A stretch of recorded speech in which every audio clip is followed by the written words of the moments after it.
Students, ये मेरे से क्लास 6 की जिसका यूनिट नंबर 8 है। एक्सरसाइज आज हम 8.2 करेंगे और ये 8.2 जो है एक्सरसाइज हम कंप्लीट करेंगे। तो इससे पहले एक्सरसाइज 8.1 का लिंक आपको डिस्क्रिप्शन मिल जाएगा, वहाँ से देख लें। पहला क्वेश्चन है कि right the number of terms of the following expressions. ये जो एक्सप्रेशंस दिए गए हैं ज़ाहिर है इनमें से टर्म्स मालूम करनी है कि ये कितने हैं। तो यहाँ देखें 3 × m × n, तो यहाँ कितने टर्म्स दिए गए हैं।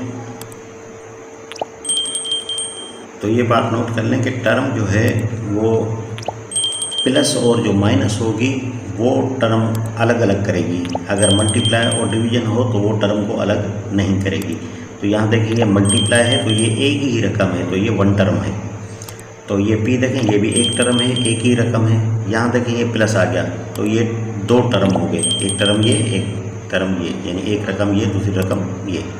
और यहाँ भी 2 टर्म है क्योंकि यहाँ एक रकम और ये 7, तो हमने क्या लिखना है 2 लिखना है, यानी 2 रकमी है। और ये देखें 1 2 3, तो ये कितना है ये 3, बस आंसर में आपने 3 लिखना है। यहाँ 7x + 5 + 8, देखें ये 5 और 8 को जमा करेंगे तो ये 13 हो जाएगा। तो इसका मतलब है कि ये एक ही 2 रकमें हैं, इसको 3 नहीं कह सकते, 1 2 3 नहीं कह सकते, क्योंकि इसको अगर हम जमा करेंगे तो ये 13 हो जाएगा। ये फिर हमारे पास क्या आ जाएगा 7x + 13, तो ये क्या हो जाएगा ये 2 है, तो इसका हम 2 लिखेंगे। क्वेश्चन नंबर 2 देख रहे हैं, right the variables of the following expressions. Right the variables, variables हमने लिखने हैं। यहाँ सिर्फ ये x है, ये समझ लें कि वेरिएबल्स x y z होते हैं, बस इसके अलावा कोई भी वेरिएबल नहीं होता। तो यहाँ x है तो यहाँ हम आंसर में क्या लिखेंगे सिर्फ x लिख देंगे। यहाँ भी देखें x है तो आंसर में हम x लिख देंगे। तो यहाँ 6x + y है, यहाँ 2 हैं ये वेरिएबल्स x एंड y, तो यहाँ x, y लिख देंगे आंसर में। यहाँ 2x/y, तो यहाँ भी कितने हैं वेरिएबल्स 2 हैं, x एंड y, तो हम x, y लिख देंगे आंसर में। यहाँ भी x y है तो x, y आंसर में लिख देंगे। यहाँ पे देखें y z, तो यहाँ y z हम y लिखेंगे, कामा देंगे और z आंसर में लिख देंगे। यहाँ पे हम तीनों लिख देंगे x y z। यहाँ भी देखें x y और z है तो यहाँ भी हम तीनों लिख देंगे। तो उम्मीद है कि ये आपको समझ में आ गया। तो ये क्वेश्चन नंबर 3 देख लें, right the consonants of the following expressions. Consonants मालूम करने हैं जो नीचे इज़हार दिए गए हैं।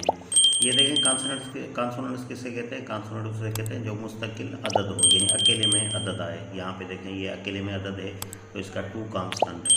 यहाँ पे -3 ये कांस्टेंट है, यहाँ पे ये +1 कांस्टेंट है, और यहाँ पे 1/2 ये कांस्टेंट है, और यहाँ पे 9 जो है ये कांस्टेंट है, और यहाँ पे 10 जो है ये कांस्टेंट है। क्वेश्चन नंबर 4 देखते हैं, right the coefficients of the variables of the following. अब कोफिशिएंट्स पूछ रहा है, कोफिशिएंट्स उसे कहते हैं जो वेरिएबल्स के साथ में पहले लगें, तो वो जो होते हैं वो कोफिशिएंट्स होते हैं। तो यहाँ देखिए -7 ये कोफिशिएंट है, यहाँ पे ये 5 कोफिशिएंट है, यहाँ देखिए ये 2 भी कोफिशिएंट है और 3 भी कोफिशिएंट है, तो 2, 3 लिख देंगे। यहाँ पे देखें यहाँ नहीं है तो 1 है, तो ये 1 कोफिशिएंट है, कामा देंगे आप, फिर ये 1/2 भी लिखेंगे, कोफिशिएंट हो गया, फिर ये -1/4 ये भी कोफिशिएंट है। यहाँ देखें यहाँ 5 कोफिशिएंट होगा, ये 9 नहीं होगा क्योंकि 9 कॉन्सोनेंट है। ये 1/4 इस x के साथ है तो ये 1/4 ये कोफिशिएंट है, यहाँ 6 जो है ये कोफिशिएंट है। क्वेश्चन नंबर 5 देख लें, right like terms in the following. ये टर्म्स लिखने हैं फॉलोइंग में।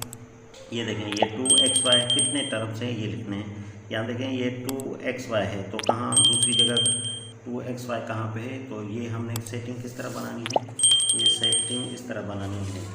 ये जितने भी लिखेंगे ये देखें, थोड़ा सा आगे करके मैं आपको बता देता हूँ यहाँ तरतीब कैसे बनानी है। ये देखें जिस तरह ये 2xy है, ये 2xy है, तो यहाँ कामा दे के फिर दूसरा देखना है xy कहाँ पे है।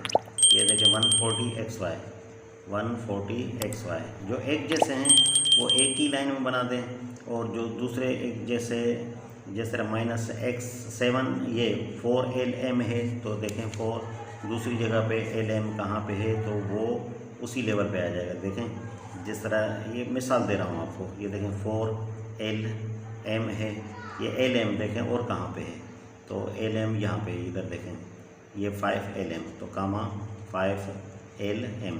ये और भी होंगे एक्स वाई, इसमें आप ढूंढेंगे तो वो ये लाइन पे लिख देंगे। ये एल एम तो 2 ही हैं बस, ये हमने इधर लिख दिया। फिर देखें -7xz है, ये -7xz है। तो और देखें कहाँ पे xz कहाँ पे है, यहाँ ये देखें xz ये भी है, तो ये भी इसके साथ में आ जाएगा। इस तरह आप ढूंढेंगे दूसरे तो वो तीसरी लाइन बन जाएगी। और इसी तरह ये देखें mn है, तो ये 13 mn, और दूसरे देखें mn और कहाँ पे है, तो ये mn और कहीं भी मुझे दिखाई नहीं दे रही, आप ढूंढिएगा कि है या नहीं है। फिर देखेंगे -2p है, -2p, ये छठी लाइन में इधर आप देखेंगे